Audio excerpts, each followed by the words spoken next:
जहां स्वयं भगवान नारायण 84 अंगुष्ठ के बराबर अपने शरीर को धारण कर कर आए।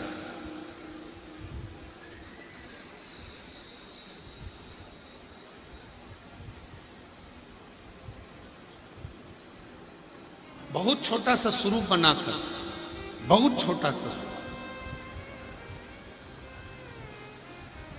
और राजा बलि के दरवाजे पर आकर 3 पग भूमि की याचना करी। राजन, हमको ज्यादा नहीं चाहिए, बस केवल 3 पग भूमि चाहिए।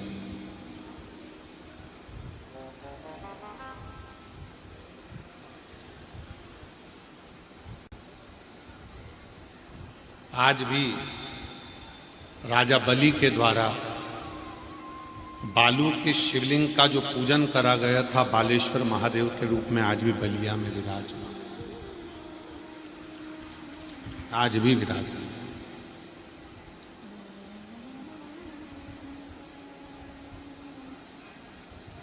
3 पग भूमि की याचना करी।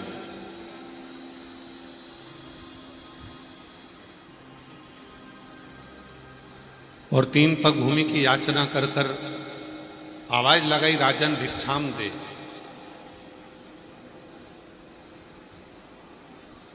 राजन भिक्षाम दे, राजन भिक्षाम दे। बाहर की बढ़ रही, अंदर की नहीं बढ़ रही। राजन भिक्षाम दे।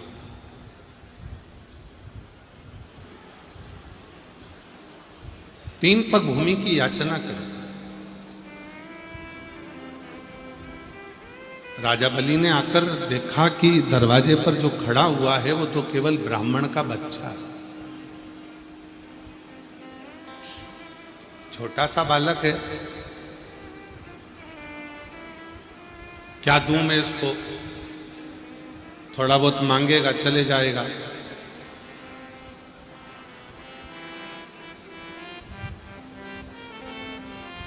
थोड़ा बहुत दिया जाएगा, उसमें संतुष्टि हो जाएगी और चले जाएगा।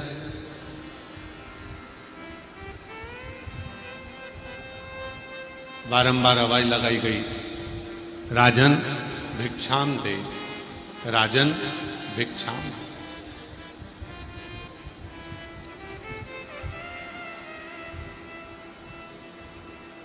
केवल 3 पग भूमि, इससे ज्यादा और कुछ भी नहीं चाहिए।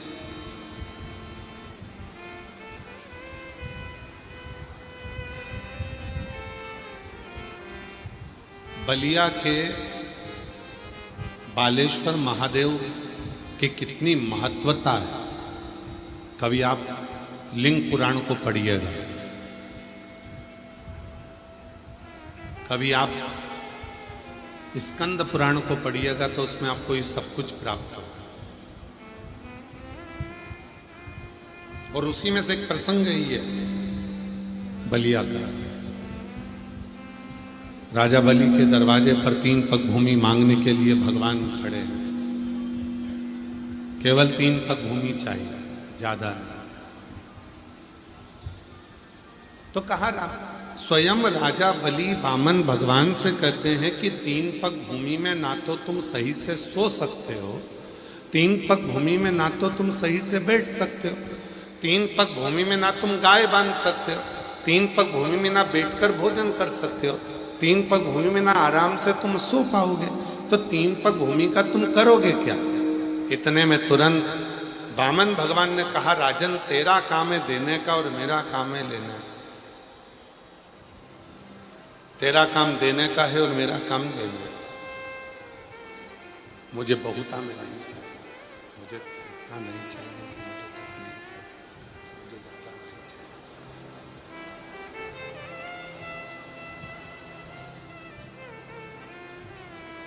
तब राजा बलि ने कहा कि महाराज आप तो इतने छोटे से हो, आपके कदम भी छोटे छोटे होंगे तो इतना आप ले ही नहीं पाओगे। एक काम करता हूं, मैं अपने पांव से नाप कर आपको 3 पग भूमि दे देता हूं। वामन भगवान ने कहा, राजन अगर तेरे ही पांव से नपवाना होता तो मैं यहां आता ही क्यों? मुझे मेरे पांव से नापना है, इसलिए तुम मुझे ये 3 पग भूमि दे दे। आखिरी में राजा बलि यज्ञशाला में पहुंचे, शुक्राचार्य जी का कमंडल लिया, जाने लगे। शुक्राचार्य बाबा ने पूछा कि तुम इस कमंडल को कहाँ लेकर जा रहे हो, इस कमंडल का करोगे क्या, कहाँ लेकर जा रहे हो इस कमंडल? तो कहा, महाराज दरवाजे पर ब्राह्मण का बच्चा आया है जिसको 3 पग भूमि का दान दे।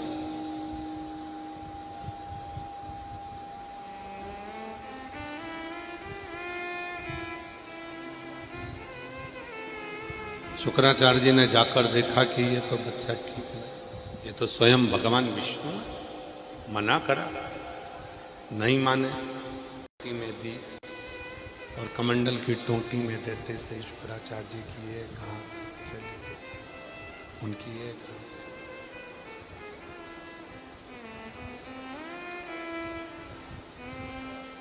एक नेत्र शुक्राचार्य जी का चले गया, बचा एक। शिव पुराण की कथा कहती है, भगवान शंकर का चरित्र कथा है, शिव तत्व कहता है, भगवान शंकर का पवित्र चरित्र कह रहा है। शिव पुराण कहती है कि माता, पिता और गुरु, माता, पिता और गुरु, इन तीनों की जो दृष्टि है वो एक होना चाहिए, जिसमें कोई भेद ना।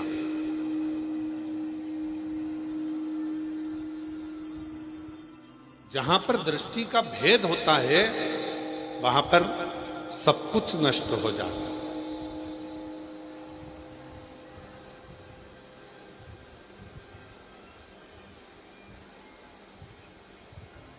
इसलिए माता हो, एक माँ के लिए सबसे बड़ी बात होती है उसके अगर 4 बेटे हैं, 5 बेटे हैं, 3 बेटे हैं, 2 बेटे हैं, 4 बेटे हैं, 5 बेटे हैं, तो माता की जो दृष्टि होती है वो सम होती है। मेरे लिए बड़ा भी बराबर है, मंजिला भी बराबर है, संजिला भी बराबर, छोटा भी बराबर है, बड़े भी बराबर, इसलिए भी बराबर।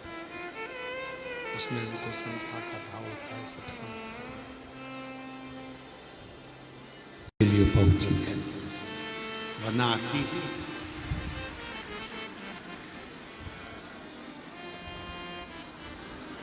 आती नहीं।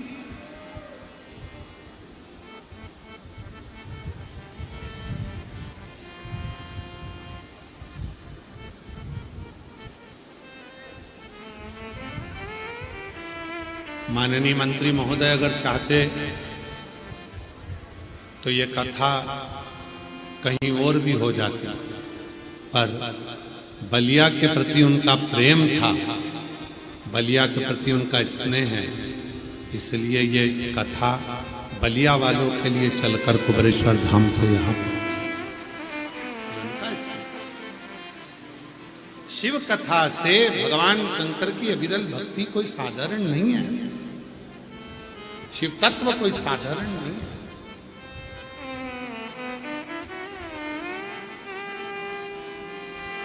देवराज नाम का ब्राह्मण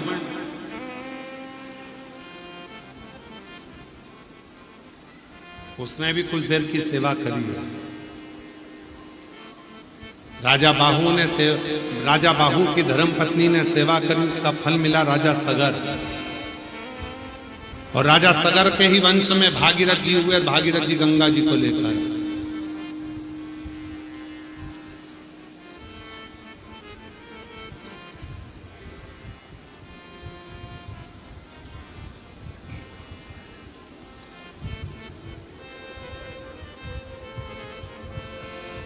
एक देवराज नाम का ब्राह्मण है,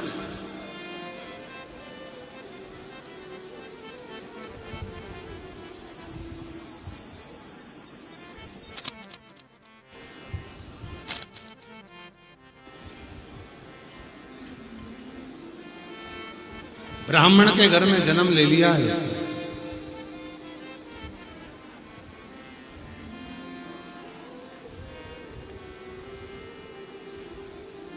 धर्म पत्नी भी अच्छी है, बच्चे भी अच्छे हैं, परिवार भी अच्छा है, पर एक पर स्त्री का संग उस देवराज ब्राह्मण को मिल गया। एक पर स्त्री का संग,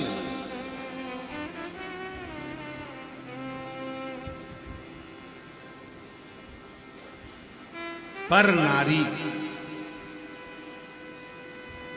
जब संग करती है तो पूरे कुल को डुबो देती है। शिव महापुराण की कथा कहती है, पराया धन और पराई स्त्री पूरे कुल का नाश कर देते हैं। इसलिए अपनी जो धर्म पत्नी है उसका सम्मान करो, स्नेह दो, प्रेम दो, आदर दो, सत्कार करो, और स्त्री के प्रति अपना स्नेह नहीं, और स्त्री के प्रति आपका भाव। एक दिन देवराज से पर नारी ने कहा कि मुझको रानी के गले में जो हार पड़ा हुआ है वो हार चाहिए, मुझे वो हार लाकर। देवराज ब्राह्मण उस हार को लेने के लिए चल दिया। रानी के घर से हार को चुरा कर जा रहा था कि राजा को मालूम पड़ा कि कोई चोर चोरी कर कर भाग रहा है। उसके पीछे दूतों को लगा दिया।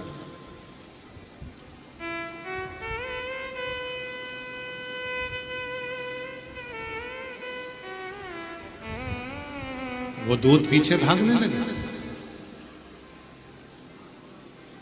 देवराज ब्राह्मण चोरी के हार को लेकर छुपाकर शिवजी के मंदिर में जाकर बैठ गया, शिवालय में जाकर बैठ गया।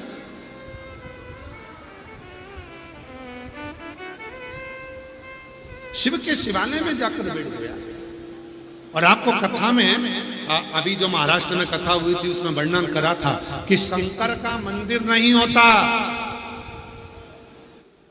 जिस शंकर के मंदिर में शंकर भगवान का शिवलिंग रखा होता है वो मंदिर नहीं कहलाता, वो शिवालय कहलाता है।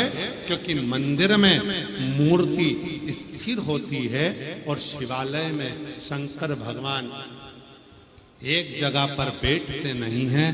शंकर भगवान के शिवालय में जो शिवलिंग होता है, जब हम प्रार्थना कर कर वहां से जाते हैं तो शंकर के शिवालय में से शिवजी नंदी पर बैठकर हमारे घर के दरवाजे तक आते हैं। वो एक जगह पर बैठे नहीं रहते। शिव का मंदिर में शिवालय, शिव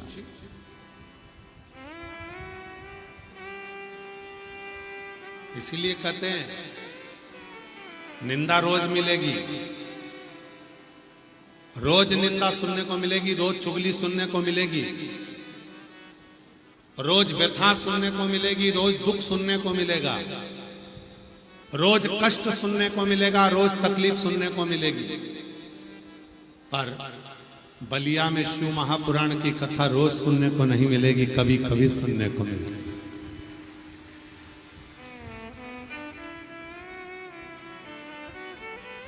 ये शिव महापुराण की कथा बलिया में बार बार नहीं होने वाली।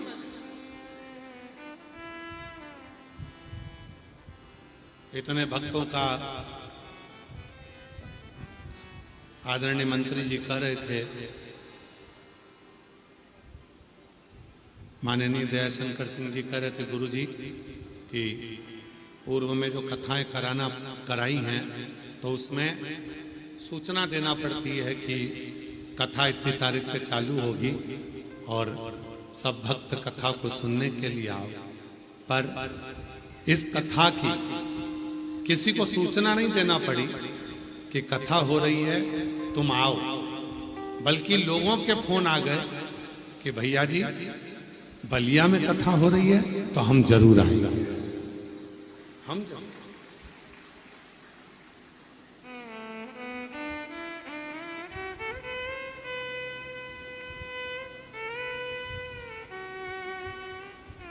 यहां बुलाने वाला कोई दूसरा नहीं होता।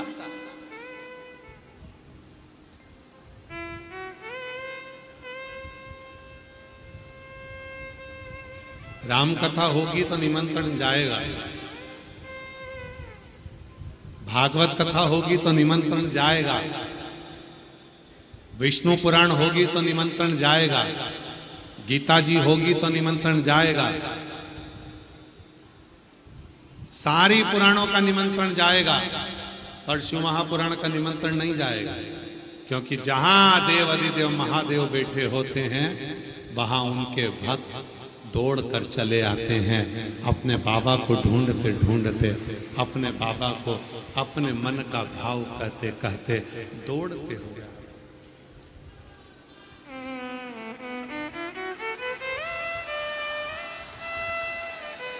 दौड़ते।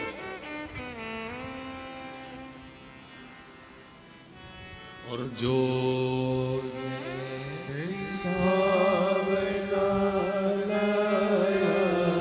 तुम बाद में गाना, पहले इनको गाने दो। हाँ बोलो बोलो। जो ऐसी भावना लाया तो के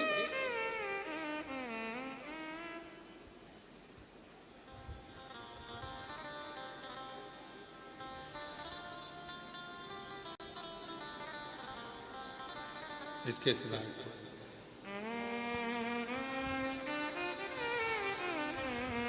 इसके सिवा कौन? शिव कथा करती, भगवान शंकर का चरित्र कहता, शिव महापुराण की कथा कर रही है। देवराज नाम का ब्राह्मण बेलपत्री के वृक्ष के नीचे बैठा, प्राण छूट गए। बेलपत्र के वृक्ष के नीचे बैठते ही प्राण गए। भगवान शंकर के धाम नंदी पर बैठकर गया। एक बिंदुक नाम का ब्राह्मण था जिसकी पत्नी का नाम चंचुला देवी था। बिंदुक वह भी गलत काम कर कर मर गया, पानी में डूबकर मरा, इसलिए प्रेत की योनि में पड़ गया। आपको कथा में पूर्व में कहा 3 तरह से मरे हुए व्यक्ति की मुक्ति नहीं होती। पहला, पानी मुक्ति नहीं होती, मोक्ष।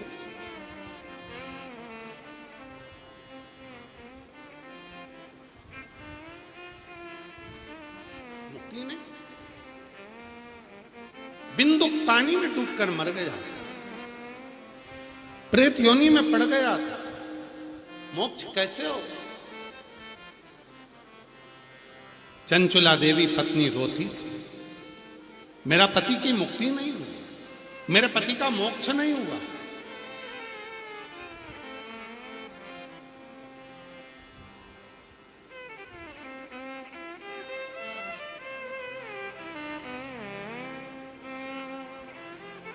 मानो तो मैं गंगा बहू, ना मानो तो बहता पानी। मानो तो मैं गंगा बहू, ना मानो तो बहता पानी। मान लो तो गंगा जी हूं, ना मानो तो बहता पानी। जो दूर रहता है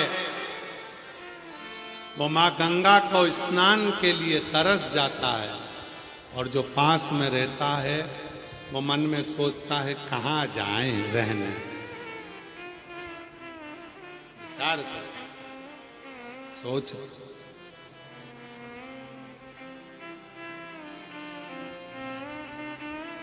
जो पहचान गया भगवान देवाधिदेव महादेव को,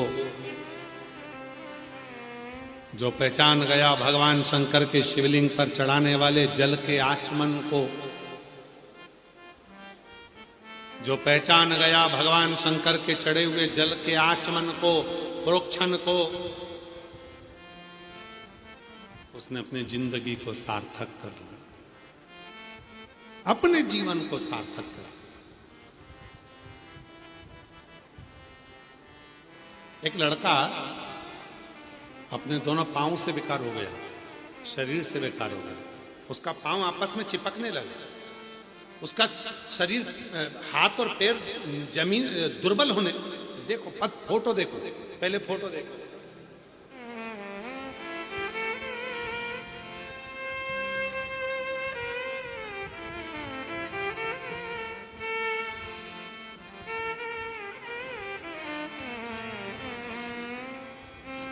उसका हाथ पैर सब गलने लगा, दुर्बल होने लगा। शरीर पूरा पतला पड़ने लगा। डॉक्टर को भी समझ में नहीं आया कि कौन सी बीमारी इसको लग गई है। फोटो देखिए, जब लड़के के शरीर में ऐसी बीमारी लग गई कि पांव, हाथ, शरीर पूरा दुर्बल होता गया, पांव आपस में चिपकने लगे, शरीर दुर्बल होता चले गया, चलते फिरते नहीं बनता, कमजोरी इतनी आ गई, डॉक्टर को भी मालूम नहीं पड़ा। सारे डॉक्टरों का इलाज करवा लिया, सारे डॉक्टरों का, तब आखिरी में भी इलाज लगा नहीं। तब किसी ने कहा कि वो सियोर वाला बाबा कहता है अगर एक लोटा जल चढ़ाया और पंडाल में बैठकर कथा सुनी उसका फल मिलेगा। तब बहन लिखती है, मेरी माँ आपकी कथा को सुनने के लिए इलाहाबाद प्रयागराज में चली गई और प्रयागराज की भूमि पर बैठकर कथा सुनी और वहां मेरे भाई को लेकर गई, भाई को वहां पर लेटा देती, कथा सुनाती, वहां की मिट्टी को, कथा पंडाल की मिट्टी को शरीर पर लगाना प्रारंभ करा। आज मैं बाबा को धन्यवाद देने आई हूं कि मेरा भाई पूरा अच्छा हो गया। उसका दूसरा फोटो लगा रही हूं जिसमें मेरा भाई पूर्ण तरह से ठीक होकर खड़ा हो गया। उसका दूसरा फोटो देखिए, उसका दूसरा फोटो जिसमें मेरा भाई पूर्ण तरह से खड़ा हो गया। मैं दो फोटो लगा रही हूं। पहला फोटो जिसमें मेरा भाई को एक बीमारी लग गई जिसमें उसका शरीर बेकार हो गया, और दूसरा फोटो जो बाद में वो ठीक हो गया जिसमें वो पूर्ण तरह से स्वस्थ हो